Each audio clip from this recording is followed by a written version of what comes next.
Jabar juara. Wuh. Keren. Kang Emil, ini membuktikan tadi, karena Koni tadinya kan kerja ya, Iya, kerja kantoran. iya betul. Kemudian memutuskan untuk, Tinggal di desa. nah ini tadi kan Kang Emil tadi bilang bahwa masa depan di dunia pertanian ini menjanjikan ya. Tentu saja dengan catatan bahwa yang menjalankannya juga penuh semangat, kreatif ya, dan kalau jatuh bangun lagi. Tapi soal anak-anak muda yang tadi kantoran bermigrasi jadi petani, ini fenomena apa yang menurut Anda lihat ini? Ya, saya mau jawab dua hal dulu, Bang Adi. Pertama, petani milenial ini kita kasih 4 klasifikasi. Apa itu? Pemula yang benar-benar blank, belum pernah menyentuh tanah, tangannya masih kinyis-kinyis kira-kira begitu. Tapi tertarik, ya. Nah, di sini biasanya tantangan paling besar. Kemudian ada yang lanjutan, yang sudah didampingi, sudah ada hasilnya tapi belum memuaskan. Tapi OTW menuju memuaskan lah.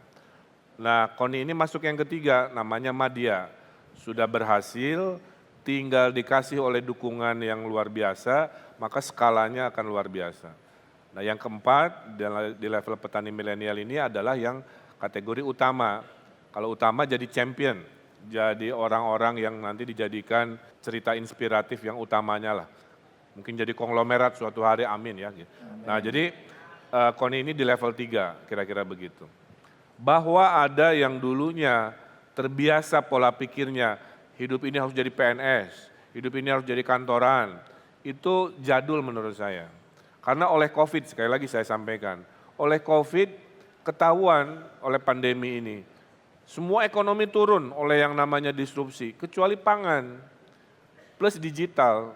Nah, oleh karena itu, orang-orang kantoran yang merasa mungkin datang lagi sebuah disrupsi, dia balik dari nol lagi kan, melihat fakta ini bahwa pangan adalah masa depan, tinggal di mana saja selama terkoneksi digital adalah sebuah hal yang wajar, yang biasa, maka akan datang gelombang di mana orang-orang yang kota tapi hidupnya pas-pasan, ngandelin gaji gitu kira-kira ya, akan bergeser mindsetnya menjadi entrepreneur, meninggalkan kantorannya menuju kemandirian. Karena sebaik-baiknya manusia kan yang tangannya di atas, yang bisa memandirikan. Nanti Koni cerita, dia punya mitra 32, coba bayangkan. 32 mitra? Iya, kalau nggak ikut seperti ini kan dia tergantung orang. Sekarang beliau menjadi payung bagi 32 orang yang berharap punya kesuksesan seperti Koni. Gitu.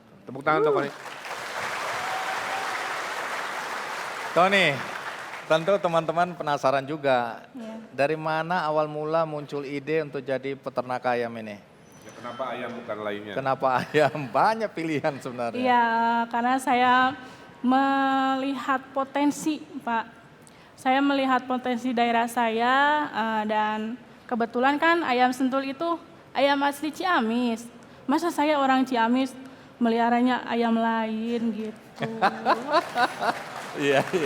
Jadi orang tua sebenarnya peternak juga, peternak Iya, ayam. abah saya kebetulan seorang peternak juga. Jadi saya juga terinspirasi dari abah saya gitu. Modalnya dulu berapa ya, masih ingat? Dulu waktu itu modal masih 1 jutaan lah. Loh, 1 juta udah bisa bisnis ayam. Iya, Oke, jadi untuk, ini kan nggak punya pengalaman, iya Pak. belajar dari abah tentu ya. Iya, Tapi saya kan untuk meningkatkan kemampuan ternak ayam kan pasti ada yang ngajarin ya, atau ada. alhamdulillah selama saya beternak itu ada juga yang dari dinas, Pak. Iya, memberi penyuluhan atau kita bisa tanya-tanya nih, Pak ini gimana, biosecurity-nya gimana, sanitasi kandangnya gimana gitu, Pak. Jadi ada pendampingan. Iya, betul, pendampingan dari dinas juga. Tadi kalau dilihat ya, Kang Emil, ini inovasi nih, karena pakan ayam biasanya yang jadi persoalan kalau ternak ayam itu naik turun harganya, fluktuasinya aneh-aneh.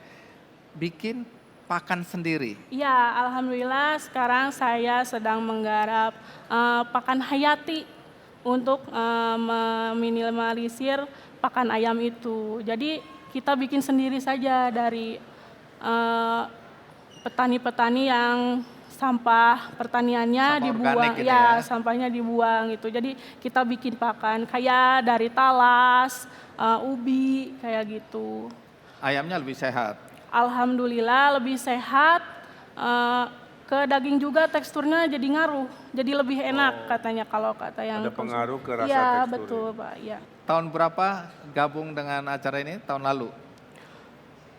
Gabung petani Dengan milenial program petani milenial ini ikut. tahun Kenapa mau ikut? 2022. Oke, kenapa tertarik untuk ikut program ini? Dari mana tahu ada program ini?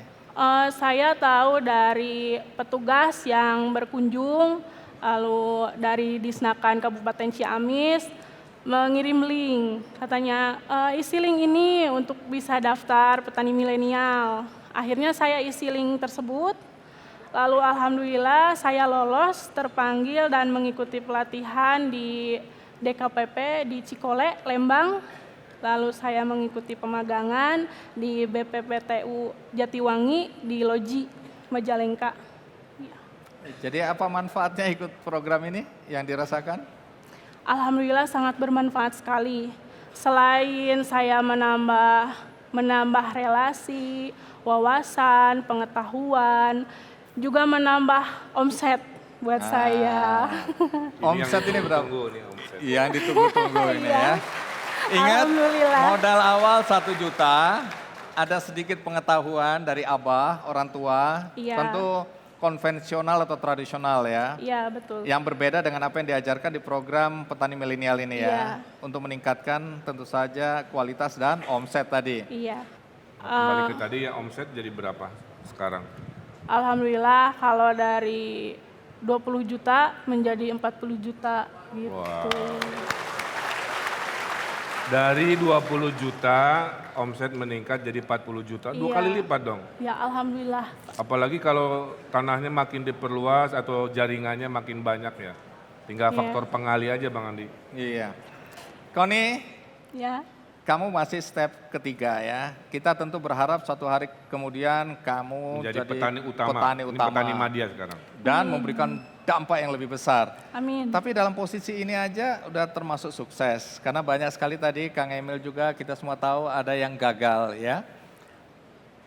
Boleh berbagi kiat atau tips kepada teman-teman yang hadir. Apa yang membuat Koni bisa bertahan 6 tahun dan bisa sukses seperti Semangat sekarang? apa Koni? Kalau dari saya satu, jangan memikirkan soal uang atau modal. Modal itu bukan cuman uang, Oh, tapi modal itu kudu, daek, nyaho, bisa, pasti kapi banda. terjemahkan dalam bahasa Indonesia. Kudu itu harus, Semangat. mau nggak mau, ya harus. Daek itu Ada kemauan, ada kemauan. Nyaho itu tahu. berpengetahuan. Iya, tahu berpengetahuan. Bisa itu bisa mengaplikasikannya, bisa kita usahanya, jangan cuman mikirnya untung, tapi kita harus memikirkan untung ruginya gimana, biar berkepanjangan itu bagaimana. Jangan kayak, kalau kata orang Sunda, obor kararieun. Jadi, Coba diterjemahkan karena penonton ini penonton seluruh dunia. Obor naon? obor kararieun Pak. Jadi kalau kita usaha gebiar nih, besoknya langsung melempem gitu. Itu obor Bahasa kararieun. Obor kararian itu bahasa Indonesianya hangat-hangat tai ayam. Iya, itu paling pas itu. Paling Iya, pas kayak itu. gitu. Nggak Iya. boleh ya, harus konsisten. Heboh di awal Iya. terus melempem gitu. Iya. Iya, iya. Saya dari 12 akuarium, Sekarang berapa akuarium? sekarang sekitar 200 akuarium dengan lahan sekitar kurang lebih 300 meter.